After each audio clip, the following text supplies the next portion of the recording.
So today we will be covering the clavicle. So there's two projections of the clavicle, the AP and the AP axial. So I'm working from the outside in. I have my book open to clavicle.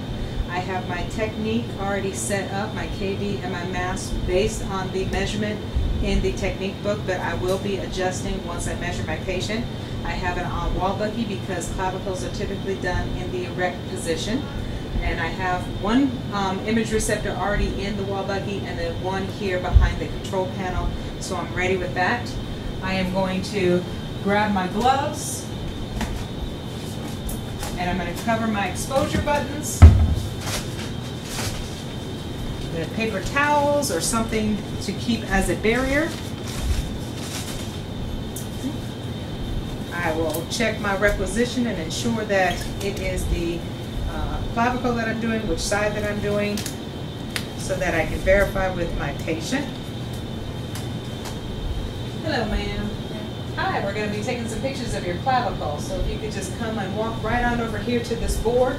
Now when you're doing the clavicle, you want to ensure that your patient doesn't have any artifacts, so any necklaces, anything metal that may be in her area of her clavicle would need to be removed. I see you have a necklace on there. Can you just go ahead and slip that off for me and we can put that on the table, and that way we can put it right back on as soon as we get done. So this is a 40-inch SID with a perpendicular beam. I have the 8x10 in here crosswise. I already have my calipers that are here by my shield. So if you could just put your left shoulder right here back behind this, just flat up against the board there, straight, flat, just like that. All right, now our center ray is going to be mid-clavicular area, so I would just slightly palpate her clavicle. I'm just going to raise this up here in front of you. All right, and then back behind you, I'm going to move this board. We'll match this up to where the center of her clavicle is. Okay. I've already placed my marker, and you see that it's in clean light, so it is going to be out of her pertinent anatomy. And I can collimate down a little bit head to toe. Now it doesn't matter how you have her arm position. It does not have to be palm out or in, because we're only looking at your clavicle from your SC joints over to your AC joints. So make sure that your light is hitting from mid-manubrium all the way out to mid-humerus. I'm going to have my patient turn and look her head that way for radiation protection. And now I'm just going to get a measurement right through this central ray location. To keep my finger on there so I don't lose that. I'm placing a shield right in front of you here, okay? You just hold very still like that, and in just a minute I'm going to tell you to stop breathing. Just hold very still. I'm going to take this measurement around here, and I'm going to compare it to the one that I have in the book and already set up, and it is within 1 centimeter, so I do not have to change anything. Ma'am, I want you to stop breathing at this point. Beep. Okay, you can breathe and relax. I will then take in my image receptor for my next one.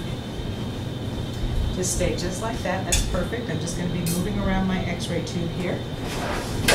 So I'm going to remove the exposed plate and put in the new one.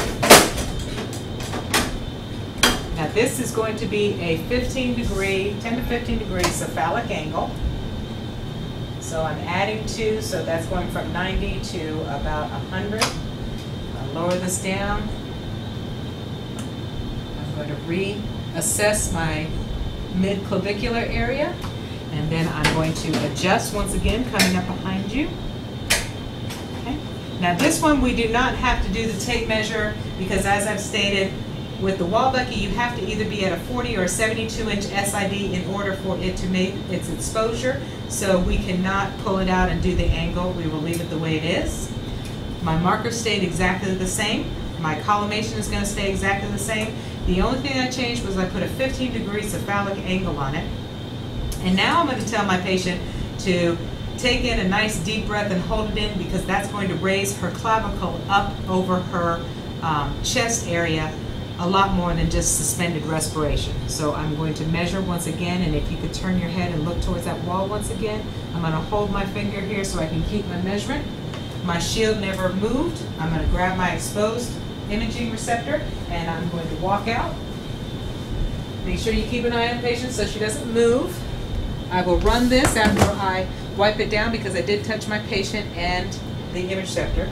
I'm going to look and it's the exact same measurement and the same technique. This time, ma'am, taking a nice deep breath, deep in, hold it, beep. You can breathe and relax.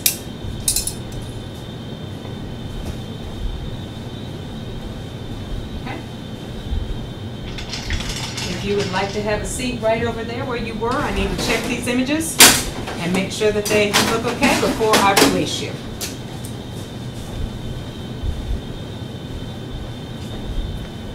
I would run these plates and make sure that they are acceptable and my patient would be free to go.